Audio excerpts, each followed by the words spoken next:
Hindi. Kasi alam ko nandito na siya. Tsaka actually, ka-text ko nga siya. Talaga? So, ganun na pala kayo ka-close? Oo naman. Niligaw mo ba siya?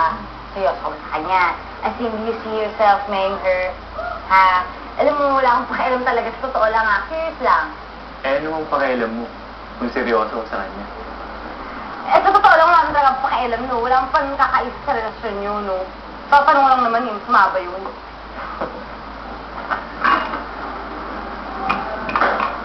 Hi, Bernard! Hello! Hi! Hindi mo naman sinabi sa akin na pupunta ka dito sa presa mo ako.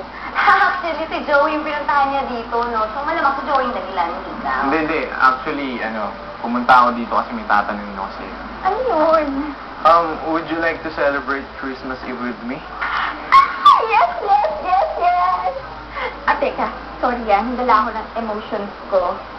Nakakaya naman kay Porsche. Uy, no, of course not. Hindi naman, no. I'm happy for you guys. Naku, si Portia pa. Eh, happy nga yan para sa atin, di ba, Portia? Oo naman, sobrang happy ako para sa inyo. Buti hindi ka naiingit, Porsche. Hindi mo naiingit, no? Kasi sabi nila, kapag happy ka, siyempre dapat yung mga nasa paligid mo happy rin, di ba? So, ganun lang. Ano ba? Sorry, nabuko tuloy ako. Vanessa, dito ka nga. Pwede muna tayo kasi tatawag ako sa honey ko. Sabi ko na kasi mag-meet tomorrow, you know. Okay.